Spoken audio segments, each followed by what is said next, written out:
I know, I transform, understanding and learning. So it's not a strong emphasis on adjusting one's understanding.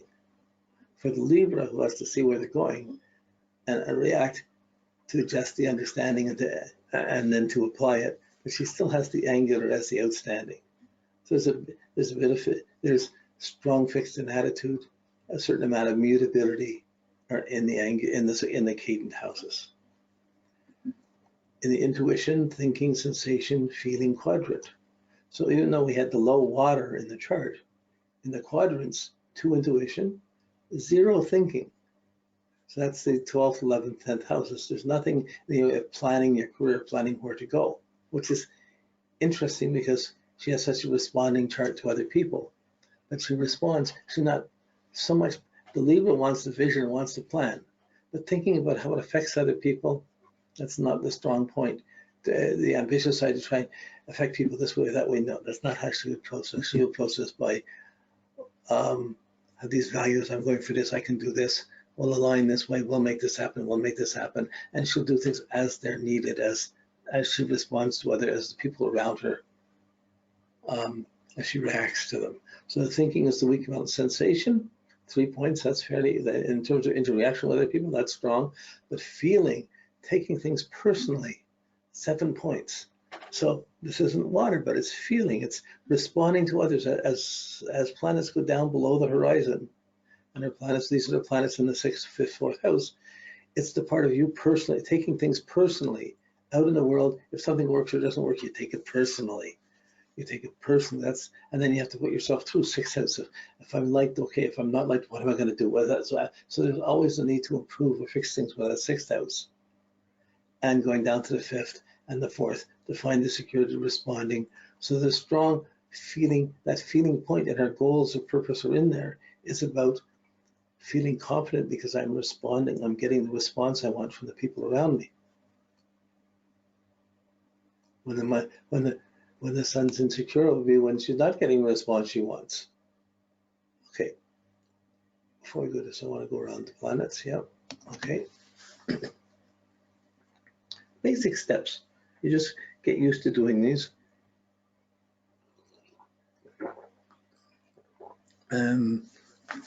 It's necessary just to make the person real, make it come real, and or make your awareness of the chart into a living experiential sense. So, okay, we've been more or less. I've been more or less talking a bit around because I've been working these through and looking at the chart at the same time. But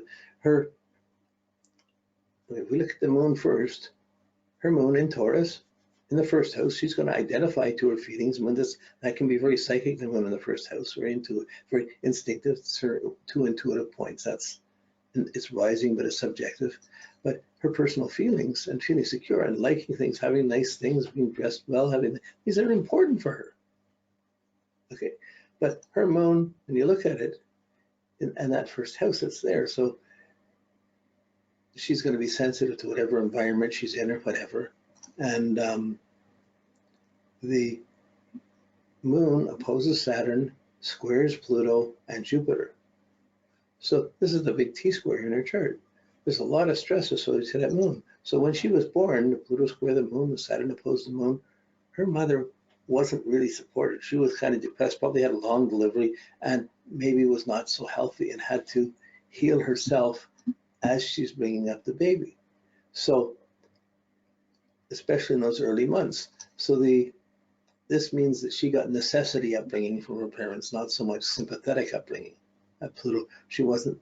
It was a threat to her parents. The Pluto, the Saturn, and the Saturn opposing, hitting the Venus, brought pressure in. It trines the Mars.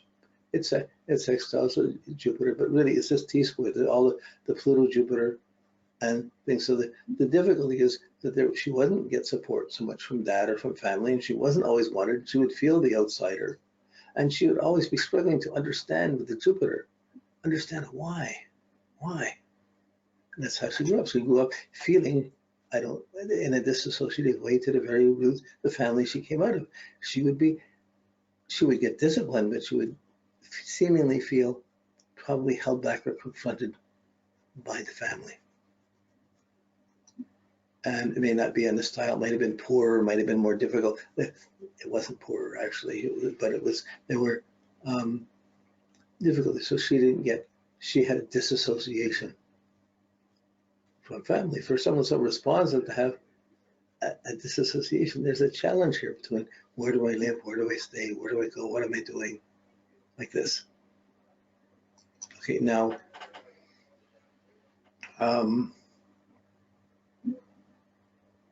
okay, these are Pluto and Saturn brings in the harsh reality to the home, the family, the feelings, confrontation. She's strong, she can deal with things, but it's hard to relax and surrender and be soft when there's confrontational things coming on being demanded of you. Okay, now, when we look at the sun, let's look at the Mercury first, the Mercury and Venus first. The Mercury is conjunct Neptune. This is the dreamer, the visionary. But it does mean she believes in the ideas, and this is seventh house. So believing in partners, believing in people around her, listening to people around her, this element was there, and it's squared by Uranus. So her Uranus squares her Mercury, and Neptune conjuncts it. Those are the two, these are challenging aspects. So one makes it unstable, insecure. My thinking isn't necessarily secure, I'm reacting. What do you think?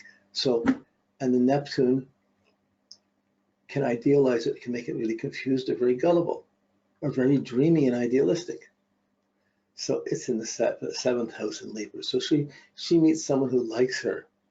She's going to idealize it, however stable or unstable it may be.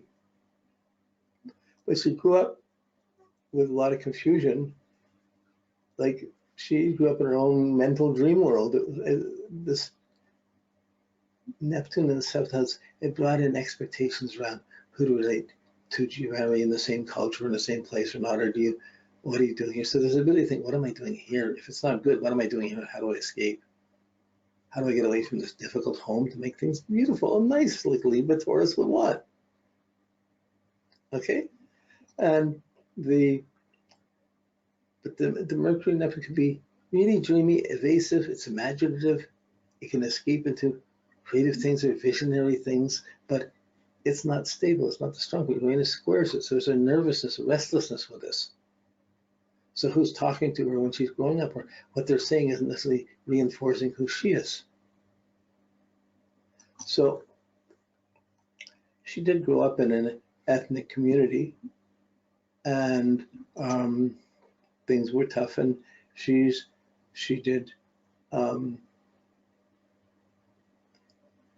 married into an ethnic community, and had the kids, but there was a lot of expectations. It wasn't easy going, and she ended up having that marriage ended at some point, and she ended up on her own and built up a real estate career where she's selling property. Moon, Taurus, Libra, easy, natural.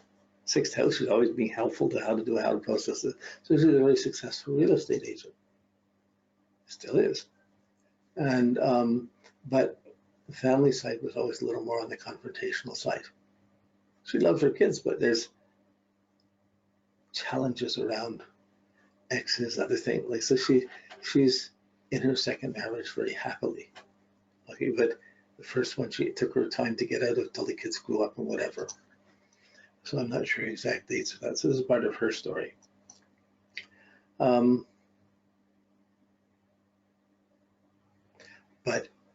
she certainly felt hemmed in by the cultural marriage and the attitudes and things within that, which was something she would strive to have to get out of. And once she did, she really built up her career well and built up things well. But she would never, the Pluto moon might have the difficulties, but it would never give up. The Taurus moon would not give up on their kids. They would fight for it or whatever. So this is some of the challenges of the moon. So from the family, challenges. But in terms of the service, choosing a skill where she's working and using real estate and buying and selling things for people, and people are looking for a home, she knows what's there. She would have the taste, she would have the values, and the Aries ascendant could know what have to do. That's a really good choice. Okay, but there is the gullible side of who's real, who's really real, who's not. So being in real estate, who's real, who's not, who's hustling, who's not. Everybody wants to buy more than they get. So like you can see some of the puzzles of this, but she would pick up all the ideas, but she'd also be very good at judging. She's gullible, but she would know how to respond to people. So that's a useful thing in real estate. So that this was, okay, so then the Venus too is in Libra. All these are conjunct the descendant. The Mercury, the Neptune, conjunct these, and the Venus is in the sixth house, conjunct the descendant in Libra. So working and doing something where she can be helpful and be appreciated, like selling a nice house or selling something to somebody who wants to get something, be able to find it, that suits the Venus in Libra. But really, it's when somebody likes her, she's going to respond really well. She's going to be, it's going to make it easy for her to do things for a person she's in love with or likes. And she would put all her energy to making things work, to take care of things as best she could. And in her first marriage, she wasn't getting appreciated for that, and it wasn't working. The second marriage, she was totally appreciated for that, and it's worked really well for her. I think she ended up aligning with someone else who was in real estate also, and was very established and understood. So like they had things in common to work around, and that worked very well for her.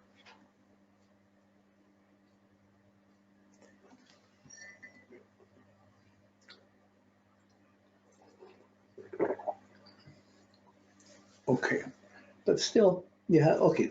So the Venus, there's no bad aspects to the Venus. The Venus, her quality, her style, her taste is really good. It's actually not conjunct the Neptune and the Mercury. It's out of order. It's conjunct the descendant, the Neptune and Mercury. The descendant does conjunct the Mercury and Neptune, but not the Venus. So her ability to evaluate this is good, this isn't good, she would sense that right away. So what's a good property? What's a good thing? How to make it work? Even if she's dealing with people who have or don't have money, she would probably find a way to make it work for them as best as she could. Finding the financing, finding the things, all these things. So she would do that at work, but in a relationship, she would do that too. What would make it work? How do we make it, like, as long as someone's being nice to her, it's going to work well. She's a really good investment, a good support. She's going to more than back up the person.